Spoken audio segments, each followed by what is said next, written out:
Hello class, अभी हमारा isometric view चल रहा है जिसमें हमने फर्स्ट क्लास में आपको क्या बताया था, आइसोमेट्रिक स्केल के बारे में। आइसोमेट्रिक स्केल कितनी तरह से ड्रॉ करने के तरीके बताए थे हमने, 2 तरीके बताए थे। फर्स्ट मेथड हमारा कौन सा था?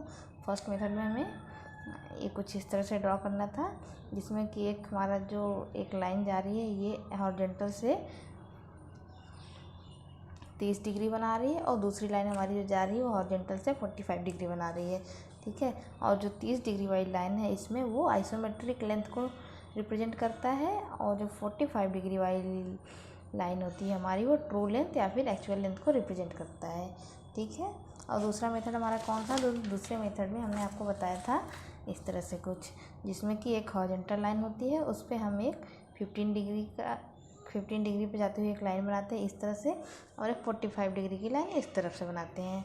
तो ठीक है, जो 15 डिग्री वाली लाइन होती है हमारी वो हमारी आइसोमेट्रिक लेंथ को रिप्रेजेंट कर रही है, और जो हमारी हॉरिजॉन्टल लाइन है वो ट्रू लेंथ या फिर एक्चुअल लेंथ को रिप्रेजेंट कर रही है, ठीक है। अब ये आइसोमेट्रिक लेंथ हमें कहाँ पे दिखाना होता है? आइसोमेट्रिक लेंथ आप लोग हमेशा वहाँ पे दिखाएंगे जहाँ हमें क्वेश्चन में बोला हो कि आइसोमेट्रिक प्रोजेक्शन बनाइए।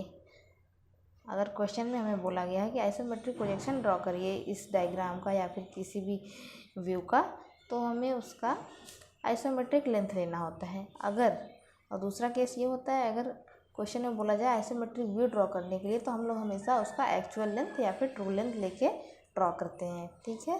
तो दूसरी क्लास में कल हमने देखा था एक सर्कल का आइसोमेट्रिक व्यू किस तरह बनाया जाता है, ठीक है। वो सब लोगों ने कर लिया है, होमवर्क दिया गया तो उसको कल हमने बताया था एक्स वाई प्लेन में। होमवर्क में क्या दिया था हमने? वाई जेड प्लेन में ड्रॉ करने के लिए। तो किसी ने ड्रॉ किया या नहीं? अभी तक नहीं किया है तो करके एक बार प्रैक्टिस कर लीजिए, बहुत ही इंपॉर्टेंट टॉपिक है, ठीक है। और आज हम आपको बताएंगे एक पेंटागन का आइसोमेट्रिक व्यू किस तरह बनता है।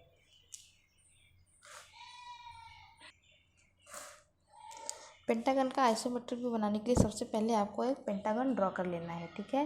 पेंटागन आपको ड्रॉ करना सिखाया गया था, मैम ने सिखाया है, तो जो भी मेथड मैम ने बताया उस मेथड से एक पेंटागन ड्रॉ करिएगा। यहाँ पे हमने 3 mm साइड का एक पेंटागन ड्रॉ किया है। और कल जैसे हमने एक सर्कल बनाया था, सर्कल के आइसोमेट्रिक व्यू बनाने के लिए हमने आपको बताया था कि उसको एक स्क्वायर में फिट करिए पहले, ठीक है, ऐसा हमने बताया था कल। तो आज भी वही मेथड लगाना है। यहाँ पे सबसे पहले आप लोग एक पेंटागन बनाइए और उस पेंटागन को एक स्क्वायर में फिट करिए, जैसे कि हम यहाँ पे कर रहे हैं।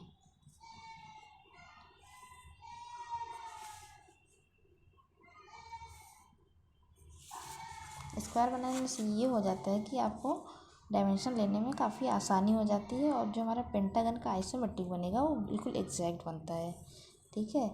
तो ये हमारा स्क्वायर बन गया। अब इसके बाद आपको क्या करना है? इसके बाद आप लोग आइसोमेट्रिक एक्सिस ड्रॉ करिए, ठीक है। इसके बगल में हम यहाँ पे आइसोमेट्रिक एक्सिस ड्रॉ कर रहे हैं। अभी हम यहाँ पे एक्स वाई प्लेन में बनाएंगे, इसलिए सिर्फ एक्स वाई प्लेन ही दिखा रहे हैं, ठीक। और ये हॉरिजॉन्टल से 30 डिग्री, ये 30 डिग्री होगा नहीं, बट अभी मेरे पास प्रोटेक्टर नहीं है तो आप इसे 30 डिग्री समझिए, ठीक है। ये हॉरिजॉन्टल से कितना बना रहे हैं? 30 डिग्री का एंगल। ये कौन सा प्लेन है? ये कौन सी एक्सिस है हमारी? एक्स एक्सिस, और ये वाई एक्सिस, और जो इस तरफ जाती है वो हमारी जेड एक्सिस। ये कौन सा प्लेन है हमारा? एक्स वाई प्लेन, ठीक। ये हमारा एक्स वाई प्लेन है और ये वाई जेड प्लेन, ठीक है। इसके बाद आपको पहला काम क्या करना है इसमें कि हमने आपको क्या बताया था, एक्स वाई एक्सिस में जब भी हम एक्स वाई प्लेन में जब भी हम ड्रॉ करते हैं आइसोमेट्रिक व्यू, तो उसका जो लेफ़्ट कॉर्नर होता है किसी भी डायग्राम का, उसको उस लेफ़्ट कॉर्नर को हम इस पॉइंट पे रखते हैं, ठीक है। तो आपको यही काम करना है। ये जो चलो इसे नाम दे देते हैं कुछ PQRS, ठीक है। तो जो हमारा P पॉइंट है वो हमारे इस कॉर्नर पे आएगा, ठीक है। तो हम सबसे पहले क्या करेंगे, इस स्क्वायर को, जो भी रेक्टेंगल इसे स्क्वायर बना है हमारा, उसको यहाँ पे बनाते हैं। तो यहाँ से मेज़र कर लेते हैं कितना लेंथ है इसका। इसका जो लेंथ है हमारा 52 है, ठीक है, 52 mm, ठीक है, तो ये हमारा स्क्वायर ड्रॉ हो गया। अब हम क्या करेंगे, इस पेंटागन पी और ए की डिस्टेंस को मेज़र करेंगे। तो जब हमने पी से ए की डिस्टेंस को मेज़र किया वो करीब 10 mm आ रहा है। तो हम लोग पी से ए को यहाँ रिप्रेजेंट करना है, तो हम यहाँ पी से इस लाइन पे 10 mm का एक मार्क लगा लेते हैं। अब 10 mm के बाद हम लोग क्या करेंगे, हमें पता है पेंटागन की हमारी साइड कितनी है, यहाँ से यहाँ तक, मतलब ए बी कितना है हमारा, तो ए बी कितना है हमें 3 mm है। तो हम इस पॉइंट से 3 mm की एक लाइन ड्रॉ करते हैं इस पर। ठीक है, ये हमारी हो गई लाइन। अब सेकेंड बात, हमें पता है इसका जो डी पॉइंट है वो बिल्कुल एस और आर के सेंटर में है।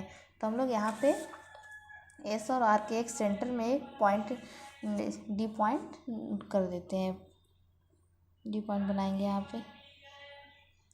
तो कितना आएगा हमारा, कितना था पूरा 51 था, अब ये आएगा 25 पॉइंट कुछ आएगा। ठीक है, ये हमने मार्क कर लिया उससे, ये हमारा पॉइंट डी हो गया है। ये पी है और यहाँ पे ए आया पॉइंट हमारा, और यहाँ पे पॉइंट कौन सा आएगा हमारा, ये क्यू नहीं है, ये हमारा बी आएगा, क्यू लास्ट में आएगा। ये क्यू आया और ये हमारा पॉइंट बी मिला हमें यहाँ पे। ठीक है, अब हमें क्या करना है, पी और ई का डिस्टेंस मेज़र करना है। आप लोग ये सब कंपास की हेल्प से करिएगा मेज़र, और उससे आर्क लगाइएगा।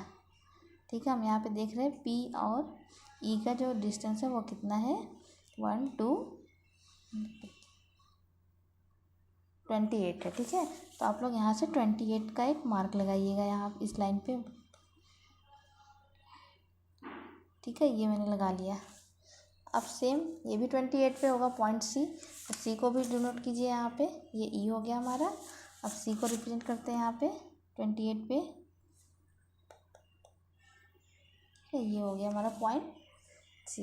अब क्या करना है, आपको सारे पॉइंट्स को मिला देना है। ये मिला दिया हमने, ये मिल गया।